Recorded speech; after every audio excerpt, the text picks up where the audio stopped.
दोस्तों मेरे इस चैनल पे तकरीबन आप लोगों को किराना की दुकान से रिलेटेड, ग्रोसरी स्टोर से रिलेटेड ही वीडियो मिलने वाली है।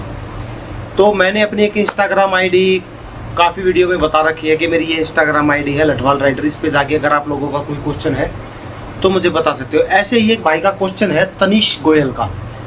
तनिष्क गोयल ने भाई ने मेरे पास क्वेश्चन किया कि भैया मुझे किराना की दुकान करनी है, प्लीज़ आप मेरे को गाइड कर सकते हो क्या? अगर मैं आपको लोकेशन भेजूँ आप बता सकते हो क्या? और सबसे मेन क्या लिखा है कि और मेरी दुकान के पास 3 दुकानें हैं जो करीब 50 से 100 मीटर की दूरी में होंगी। उसके दुकान जहाँ पे उसको करनी है वहाँ पे ऑलरेडी वहाँ पे 3 दुकानें हैं 50-100 मीटर के डिस्टेंस के बीच में। तो क्या उसको वहाँ पे दुकान करनी चाहिए? क्वेश्चन में समझ गया। क्या वहाँ उसकी दुकान चलेगी? उसको गाइड करना है मुझे। उसको किराना की दुकान करनी है और उसको गाइड करना कि भाई कैसे वो किराना की दुकान कर सकता है। तो इसके माध्यम से क्वेश्चन मुझे अच्छा लगा और आप भी ये चीज़ मेरे ख्याल से आप लोगों के लिए भी ठीक ही रहेगी कि आप लोग इस वीडियो को देखो और आपको पता चल जाएगा कि किराना की दुकान कैसे स्टार्ट करनी है। अगर 2-3 दुकानें और अगल बगल में है तो उसको कैसे कंपटीशन देना है। नमस्कार दोस्तों, मैं आपका होस्ट रवि रविंदर। मेरे यूट्यूब चैनल रवि किराना बिजनेस में आप लोगों का स्वागत करता हूँ। देर ना करते वीडियो करता हूँ शुरू। वैसे तो काफ़ी दिनों के बाद मैं वीडियो बना रहा हूँ, लेकिन टाइम ही नहीं मिलता, बहुत ज़्यादा बिजी शेड्यूल रहता है। खैर चलो ले लेते हैं भाई का क्वेश्चन। और देखो, इसको सबसे पहले तो मैं बताना चाहूँगा, इसने बोला कि मुझे किराना की दुकान करनी है, आप मुझे गाइड कीजिए। तो सबसे पहला तो मेरा यही रहेगा कि भाई अगर जगह आपकी है, प्रॉपर्टी आपकी है, तभी किराना की दुकान करना। अगर रेंट पे दुकान लेके कर रहे हो तो बिल्कुल भी मत करना, कोई बेनिफिट नहीं है। जिसने रेंट पे लेके दुकान करनी है वो बेशक यहीं से वीडियो को स्किप करके आगे बढ़ सकते हैं, क्योंकि रेंट पे इस दुकान में कुछ नहीं बचने वाला। एक तो ऑनलाइन का ज़माना है, दूसरा बेरोजगारी इतनी बेरोजगारी के हर दूसरा आदमी किराना की दुकान कर रहा है, हर दूसरा आदमी कर रहा है। अब कंपटीशन ऑनलाइन हो गया, ऑनलाइन ने हमें बहुत तगड़ा कंपटीशन दे रखा है। अब हर दूसरा आदमी दुकान कर रहा है। तीसरा, इतना इसमें मार्जिन नहीं होता है। एक कुछ भी आइटम ले लो आप, ये आइटम है, ये हल्दीराम का पापड़ है, इसका हर कस्टमर को रेट पता है। और अगर आप कपड़े की, जूते की, किसी और चीज़ की दुकान करते हो ना, उसका रेट ही नहीं पता होता कस्टमर को, ये कपड़ा कितने का, ये जूता कितने का है। लेकिन किराना की दुकान एक ऐसी है, इसका हर आइटम का हर कस्टमर को रेट पता होता है। तो हम इसमें ज़्यादा मार्जिन नहीं कमा सकते। तो जितना लिमिटेड मार्जिन है, जो मार्केट रेट है, उसी में तो हम सामान बेचेंगे ना। अब उससे ज़्यादा में हम सामान बेच नहीं सकता। तो कहने का मेरा मतलब क्या है कि भाई इस दुकान पे, जो हमारी ग्रोसरी स्टोर की दुकान है, इस दुकान पे सभी कस्टमर को उस प्रोडक्ट का जो वो लेने आया है उसका रेट पता होता है। तो मार्जिन इतना ही होता है जितना कस्टमर को पता होता है, लिमिटेड मार्जिन होता है। तो अगर हम किराना की दुकान को करते हैं और उसको किराए पे लेके करते तो क्या बचेगा? बहुत से भाई सोचते होंगे उनके माइंड में, जिसने भी करनी है, कि मैं दुकान कर लेता हूँ और 10 वाली चीज़ है यार 5 की आती है, 6 की आती है, 100 रुपये की चीज़ पे हमें 20 रुपये बचते हैं। ऐसा कुछ नहीं है। MRP 100 होगा ना, अगर वो आपको 80 की पड़ रही है, इतना कंपटीशन है, 85, 86, 87, 5-6 रुपये बचा मार्जिन में देनी पड़ती है। तो बहुत सोच समझ के करनी है। पहला मेरा पॉइंट यही है कि भाई अगर किराए की है तो बेशक भी मत करना। कोई भी भाई अगर किराए पे आप दुकान लेके कर रहे हो तो बेशक मत करना। अब दूसरा मेरा है कि भाई किराना की दुकान करने के लिए ना कम से कम फैमिली मेम्बर 2 होनी चाहिए। क्योंकि फिर किराना की दुकान पे ऐसा है भाई, संडे मंडे कोई छुट्टी नहीं होती, होली दिवाली कुछ नहीं। सुबह 6 बजे उठना पड़ता है और रात को 10 बजे तक 15-16 घंटे की ड्यूटी है। इतनी मुश्किल ड्यूटी है। अब वो एक आदमी उसको निभा नहीं पाएगा, क्योंकि एक आदमी को भारी बीमारी भी, मतलब कुछ भी हो सकता है, हॉस्पिटलाइज भी होना पड़ सकता है, रिश्तेदारी में जाना पड़ सकता है, कहीं भी जाना पड़ सकता है, XYZ कुछ भी काम हो सकता है। तो वो अकेला आदमी क्या दुकान को बंद करके जाएगा कहीं? अगर उसको 2-3 दिन के लिए जाना पड़ेगा तो घर के 2 आदमी परमानेंटली चाहिए। अगर घर के 2 आदमी परमानेंटली है तो ही करना, अदरवाइज मत करना। फंस सकते हो और फंस ही जाओगे यार, फंस सकते हो क्या? फंस ही जाओगे। ये काम इतना ईजी काम नहीं है। और दुकानों का देख लेना, कोई भी दुकान ऐसी नहीं होगी कि भाई लोगों के उठने से पहले खुलती होगी। कोई है ऐसी दुकान? हमारे पास प्रोडक्ट ही ऐसे है, दूध है, ब्रेड है, भाई उनके उठने से पहले खोलना पड़ेगा। सुबह दूध ब्रेड बिकेंगे, रात को लेट नाइट तक खोलनी पड़ती है। कपड़े की है, जूते की, और कोई ऐसी दुकान ही नहीं है कि भाई लोगों के उठने से पहले खोलनी पड़ती है। हमें बर्तन है, दुनिया भर की दुकानें हैं। तो ये दुकान थोड़ा सा ऐसी है कि भाई अगर घर में 2 आदमी है तो ही चला पाएंगे, अदरवाइज चलेगी नहीं, क्योंकि सामान भी लाना पड़ता है। दुकान में एक ये दुकान एक ऐसी है, इस पे डेली सामान आएगा, डेली ही सामान आएगा, डेली खत्म होता है और डेली सामान आता है। तो अगर घर के 2 आदमी हैं तो करना, दूसरा मेरा पॉइंट था ये। तीसरे की अगर बात कर लूँ मैं, देखो ये दोनों कंडीशन अगर आप पे लागू होती है, जगह अपनी है, घर के 2 मेंबर हैं, तो आगे बढ़ते हैं। अब आपको दुकान करनी है, भाई ने बोला कि मैं आपको लोकेशन भेजता हूँ, एक बार आप देख लेना। तो मैं कहूँगा कि लोकेशन आपकी दुकान की मेन चीज़ है, लोकेशन ही मेन चीज़ है आपकी दुकान को चलने के लिए। तो आपको लोकेशन ऐसी सिलेक्ट करनी पड़ेगी जहाँ पे आपकी दुकान चले। अब इसके क्वेश्चन में क्या है कि भाई इसने बोला है कि भाई मेरी दुकान के आसपास 2-3 दुकानें और हैं, उसको मैटर ही नहीं करता, उसका सॉल्यूशन थोड़ा सा आगे बताऊँगा, इस पॉइंट से अगला पॉइंट बढ़ाऊँगा। मैटर क्या करता है कि आपकी लोकेशन ऐसी होनी चाहिए जो मेन, अगर गली मोहल्ले में कर रहे हो तो मेन चौक हो, बाजार में कर रहे हो तो मेन बाजार में करो, साइड में दाएं बाएं मत करना क्योंकि पैसा एक ही बार लगेगा। तो लोकेशन बहुत डिपेंड कर, गांव में कर रहे हो तो मेन चौक पे करो, मेन चौराहे पे करो, जहाँ से पूरे गांव का नहीं कम से कम 50% लोगों का आना जाना हो, वहाँ पे दुकान करनी है आप लोगों को, तब आपकी दुकान चलेगी। लोकेशन बहुत डिपेंड करेगी। दूसरा आपने लोकेशन कर ली, अब सामान लेना है आपको, दुकान तो करनी है। देखो ये 2-3 पॉइंट है, अगर आप लोगों को लगता है कि भाई ये दोनों पॉइंट ठीक है मेरे लिए, तो ही आगे बढ़ना। अब आपको सामान लाना है, सामान कहाँ से लाना है?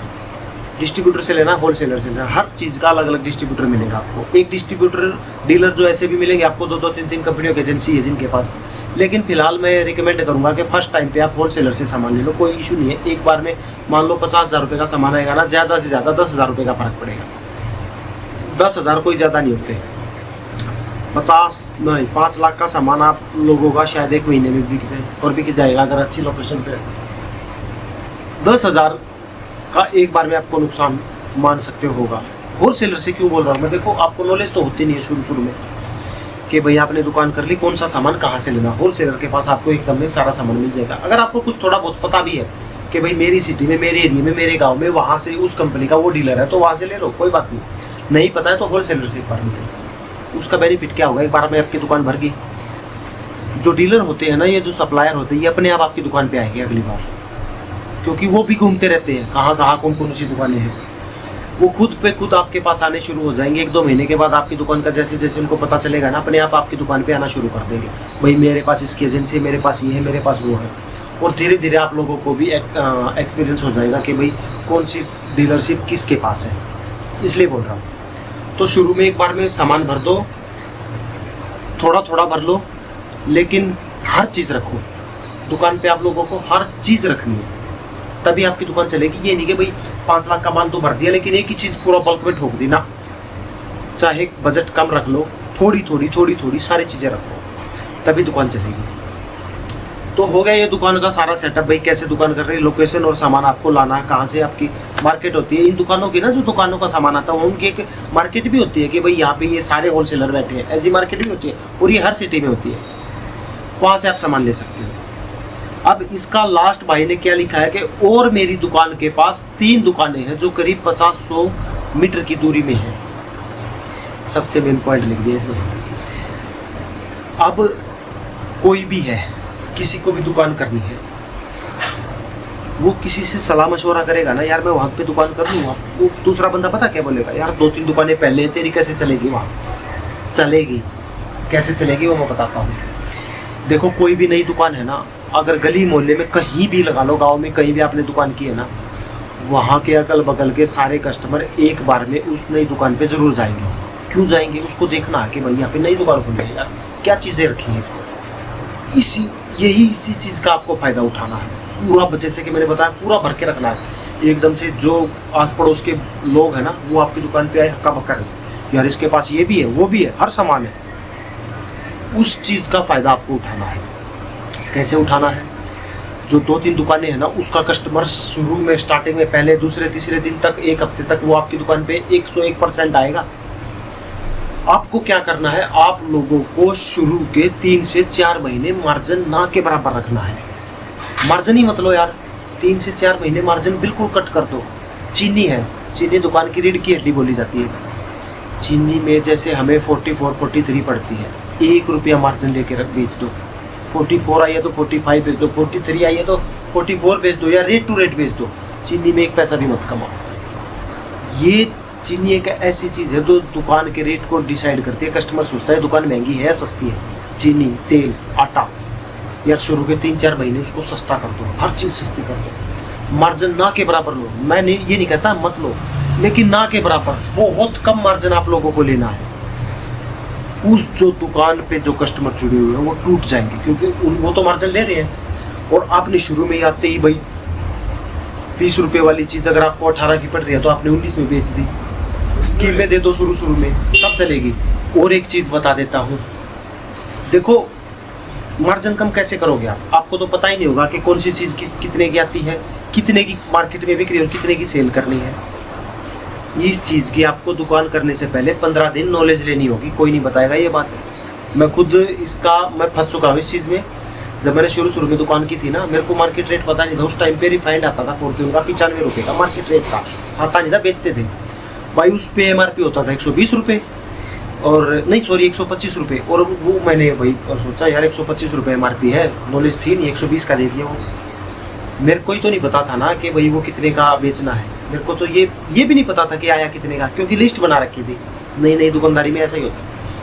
अब कस्टमर को तो पता होता, उसको तो रोज़ नहीं तो हफ्ते में 10 दिन में लेना था। उसने देखा यार ये 95 का आता है, 120 का कैसे बेच रहे हो आप।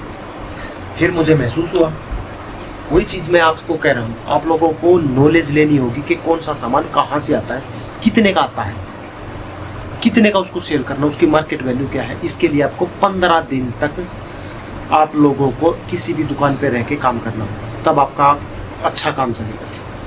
डायरेक्ट आप घर से निकल के सीधा दुकान में आके बैठोगे, आपको कुछ भी नहीं पता होगा, XYZ कुछ भी नहीं पता होगा। आपको तो प्रोडक्टों के इनके नाम भी नहीं पता होगा, कौन कौन से प्रोडक्ट क्या क्या है। बहुत चीज़ें ऐसी भी है, तो नॉलेज ज़रूरी है, नॉलेज भी रखनी है।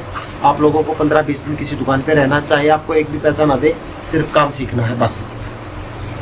फिर जब ये सारा सामान आप लाओ अपनी दुकान में, अपने हाथ से एक एक आइटम रखना है, ताकि आपको ये पता हो जाए कि भाई कौन सा सामान मैंने कहाँ पे रखा है। बिल रखो साथ में, आपको ये रख दिया आपने, बिल साथ में है, भाई ये तो मुझे इतने का पड़ा हुआ है, दिमाग में फिट हो जाती है ये बातें कि ये इतने का पड़ा हुआ है।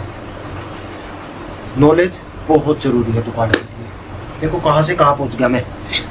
तो जो वो 2-3 दुकानें हैं बगल में, उसके बारे में बता रहा था। उसका क्या करना आप लोगों को, शुरू में जैसे मैंने बताया कि भाई 3 महीने बिल्कुल कम रेट कर दो, उसके कस्टमर टूट जाएंगे। दूसरा, उसके पास जो कस्टमर जाता है कभी ना कभी वो आपके पास भी आएगा, सीधी सी बात है, आएगा। ऐसा तो है नहीं कि भाई 100 आइटम अगर मार्केट में अगर 100 आइटम बिक रहे तो 100 के 100 उसके पास, एक आधा आइटम आपके पास भी होगा। उसी टाइम पे उसको कैप्चर करना है कस्टमर को, या कभी उसकी दुकान बंद होगी, कस्टमर को भाई कुछ भी फिर से उठा लेता हूँ मैं, ये पैकेट है काजू का, कस्टमर आया, कस्टमर ने बोला ये कितने रुपए का है। अगर ये मार्केट रेट 100 रुपये का है, वो बराबर वाला उसको 100 का बेचता होगा, आप बोलो ये 90 रुपये का है। अगर आपको ये 90 का भी पड़ रहा है ना, तब भी 90 ही बोलना है आपको, वो एकदम से कस्टमर वहाँ से टूट जाएगा। तो इस तरीके से आपको काम करना है। बगल में चाहे कितनी भी दुकानें हो, उससे कोई फर्क नहीं पड़ता। बगल वाली दुकान से आपकी दुकान बड़ी होनी चाहिए। आपके पास में 3 दुकान, 4 दुकान, 5 दुकान है ना, छोटी है कोई बात नहीं, उससे बड़ी दुकान करनी है, तब आपका काम चलेगा। वरना वो लोग आपको जीने नहीं देंगे, वो खा जाएंगे। बगल वाली दुकान से बड़ी होगी तो ऑटोमेटिक सी सीधी सी बात है, उससे ज़्यादा सामान आपके पास आएगा, आपके पास हर वैरायटी होगी, तो आपकी दुकान तो चलेगी, कोई रोक ही नहीं सकता चलने से। अगर आपकी दुकान उस बगल वाली 2-3 दुकानों से छोटी है तो भाई देखो चलेगी नहीं, फिर टाइम वेस्ट करने की ज़रूरत नहीं है। उससे बड़ी दुकान करो, सारा सामान रखो, उससे कम रेट में दो शुरू के 3 महीने, कस्टमर एक बार अपने पास आए और आए। दुकान में बहुत चीज़ों में बहुत मार्जिन होता है। ये मत सोचो कि मुझे हर चीज़ में यार मैं रेट टू रेट दूंगा तो मैं कमाऊंगा क्या। बहुत चीज़ें हैं जिनमें बहुत मार्जिन। ये एग्जांपल के तौर पे यही ले लो, 25-25, 30-30% मार्जिन देती है कंपनी पे, 30-30%। ये तो मेरे पास में रखे हैं, और दिखा दूंगा मैं। ये ड्राई फ्रूट्स है, ये 20-20, 25-25% के मार्जिन की आइटम है ये। अगर हम इसको 10% डिस्काउंट पे भी दे देंगे ना, तब भी हमें बहुत पैसा बचता है। लेकिन लाना कहाँ से है उसके बारे में थोड़ी सी नॉलेज होनी चाहिए कि लाना हमें ऐसी जगह से जहाँ हमें मार्जिन मिले। तो मेरे ख्याल से समझ में आ गई होगी आप लोगों को कि किस तरीके से आपको दुकान करनी है, किस किस को दुकान करनी है, और जैसे आपकी कंपटीशन में 2-3 दुकानें, उसके किस तरीके से आपको फेल करना है। तो उम्मीद करता हूँ मेरी वीडियो पसंद आई होगी, अच्छी लगी हो तो लाइक कर देना, चैनल को सब्सक्राइब कर देना। मिलता हूँ नेक्स्ट वीडियो में, तब तक के लिए नमस्कार।